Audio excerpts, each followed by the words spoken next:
Assalamualaikum warahmatullahi wabarakatuh. Alhamdulillahilladzi anzalal qur'ana tanzila wa qala fihi warattilil qur'ana tartila. Wassalatu wassalamu ala rasulillah wa ala alihi wasahbihi wa mawala amma ba'du. Kembali lagi bersama Bapak. Bagaimana kabarnya anak-anakku sekalian? Mudah-mudahan kalian senantiasa dalam kesehatan dan dalam perlindungan Allah Subhanahu wa ta'ala dimanapun kalian berada. Baik anak-anakku sekalian, pada kesempatan kali ini kita akan mempelajari mengenai Al-Quran dan hadis sebagai pedoman hidup. Yang mana dari materi ini, Bapak berharap kalian bisa memahami pengertian Al-Quran dan hadis serta fungsi keduanya di dalam kehidupan individu muslim. Seyogianya, sebagai orang yang beriman terhadap Al-Quran, kita juga harus beriman terhadap hadis. Mengapa? Karena hadis ini memiliki kedudukan yang tinggi, yakni menjadi sumber hukum Islam kedua setelah Al-Quran. Pengertian Al-Quran, bahwasanya di sini dicantumkan Al-Quran dalam pengertiannya itu dibagi menjadi dua bagian. Yang pertama Al-Quran menurut lughat dan yang kedua Al-Quran menurut istilah. Al-Quran menurut lughat itu diambil dari kata qara'a yaqra'u Qur'anan yang berarti bacaan. Segala sesuatu yang memiliki makna bacaan itu bisa disebut Al-Quran. Contohnya, majalah, novel, cerpen, dan lain sebagainya itu bisa disebut sebagai Al-Quran. Tetapi Al-Quran di sini Al-Quran menurut bahasa. Adapun Al-Quran yang dimaksud, yakni secara istilah, di sini diambil dari beberapa pendapat ulama yang mengatakan bahwasanya Al-Quran adalah kalamullah al-munazzalu ala Rasulillah sallallahu alaihi wasallam wa huwa mu'jizun bi lafzihi wa ma'nahu wa yata'abbadu bi tilawatihi. Al-Qur'an adalah kalamullah, firman Allah yang diturunkan kepada Rasulullah sallallahu alaihi wasallam. Dalam suatu riwayat dikatakan biwasiltati ruhil amin, dengan perantara malak Jibril. Yang mana Al-Qur'an ini sebagai mu'jizat baik dari segi lafaz maupun dari segi maknanya. Wa yata'abbadu bitilawatihi, dan barang siapa yang membacanya itu akan dihitung sebagai ibadah. Fungsi Al-Quran dibagi menjadi tiga bagian. Yang pertama, Al-Quran sebagai al-huda, yakni petunjuk. Sebagaimana firman Allah dalam Al-Quran surah Al-Baqarah. Kalian bisa cari ayatnya berapa. Bismillahirrahmanirrahim. Syahrul Ramadan allazi unzila fihi al-Qur'an hudal linnas. Yang artinya bulan Ramadan adalah bulan diturunkannya Al-Qur'an. Hudal linnas, Al-Qur'an itu sebagai petunjuk bagi manusia. Di sini sudah jelas dikatakan di dalam Al-Qur'an bahwasanya Al-Qur'an memiliki fungsi untuk memberikan petunjuk kepada umat Islam yang mempelajarinya. Yang mana di dalam Al-Quran itu banyak sekali pembahasan-pembahasan mengenai agama Islam. Contohnya hukum, qisah, had, dan lain sebagainya.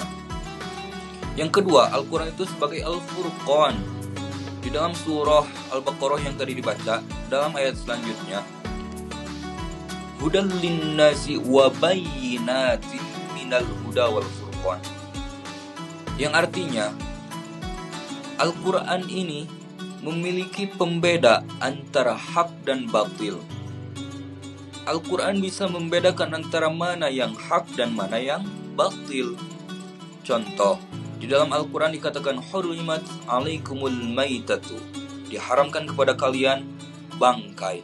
Maka di situ sudah jelas bahwasanya yang halal itu adalah hewan yang disembelih, yang haram adalah hewan yang dimakan tanpa disembelih atau bangkai. Selanjutnya asyifa, yaitu penawar. Seperti dalam Al-Quran, wa nunazzilu minal Qur'ani ma huwa syifa. Jadi Al-Quran itu memiliki fungsi sebagai penawar atau obat bagi orang-orang yang senantiasa mendawamkan Al-Quran. Syifa ini memiliki makna obat hati, beda dengan dawa. Kalau dawa itu obat jasad, obat jasadi. Seperti pel itu bisa disebut dawa. Tetapi kalau syifa ini obat hati. Selanjutnya pengertian hadis. Pengertian hadis sama seperti Al-Quran dibagi menjadi dua bagian. Yang pertama yaitu hadis secara lugat dan yang kedua hadis secara istilah. Hadis secara lugat itu diambil dari kata hadatsa yang berarti hal yang baru. Kebalikan dari hadatsa adalah qodama atau qadim yang berarti hal sesuatu yang terdahulu. Adapun hadis secara istilah, di sini dikatakan bahwasanya kullu ma udhifa ila Nabi sallallahu alaihi wasallam qaulan aw fi'lan aw taqriran aw sifatan. Hadis adalah segala sesuatu yang disandarkan kepada Nabi Muhammad sallallahu alaihi wasallam, baik itu berupa ucapan, perbuatan, ketentuan dan sifat dari Nabi sallallahu alaihi wasallam. Selanjutnya ada fungsi hadis terhadap Al-Qur'an. Di sini ada 4 poin. Yang pertama bayanut takrir, yang artinya penjelasan yang berulang. Yang mana maksud dari bayanut takrir ini adalah litakid, artinya untuk menguatkan atau memperkokoh suatu makna yang telah tercantum di dalam Al-Quran, yang dikokohkan lagi, yang diperkuat lagi dengan adanya hadis Nabi. Contohnya di dalam Al-Quran dikatakan faman syahida minkum syahra falyasum. Maka barang siapa yang menyaksikan bulan Ramadan, maka baginya wajib untuk berpuasa. Dikuatkan lagi dengan hadis Nabi, sumu li ru'yatikum, puasalah kalian karena melihat bulan di tanggal 1 Ramadan. Nah, selanjutnya ada bayanut tafsir, yang artinya menjelaskan sesuatu yang belum jelas di dalam Al-Quran. Contohnya, di dalam Al-Quran dikatakan, hurrimat alaikumul maitatu, diharamkan bagi kalian bangkai. Nah, di sini seluruh bangkai tanpa terkecuali itu haram kalau di dalam Al-Quran. Tetapi turunlah hadis Nabi yang mana ini merupakan litafsir, artinya untuk lebih memperjelaskan apa yang telah dicantumkan di dalam Al-Quran. Kata hadis Nabi, ada 2 bangkai hewan yang halal untuk dimakan, yakni bangkai belalang dan bangkai ikan. Itu merupakan hewan-hewan yang halal dimakan. Nah, selanjutnya ada bayanut tasyri', yang artinya penjelasan bagi hukum-hukum syariat. Contohnya di dalam Al-Quran banyak sekali ayat-ayat yang menyuruh kepada umat Islam untuk melakukan sholat. Contohnya, aqimus sholah wa atuz zakah. Tetapi di dalam Al-Quran belum tercantum bagaimana tata cara sholat.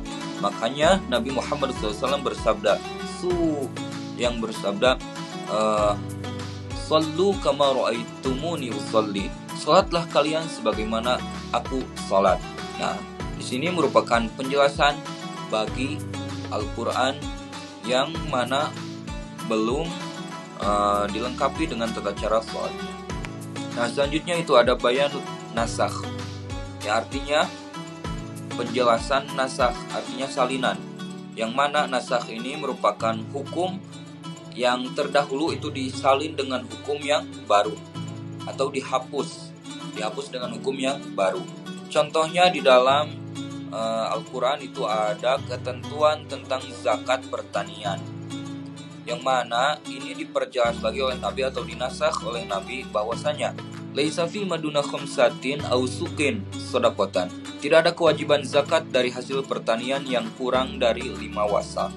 Nah, itu kalau di dalam Al-Quran kan itu tidak ada batasan.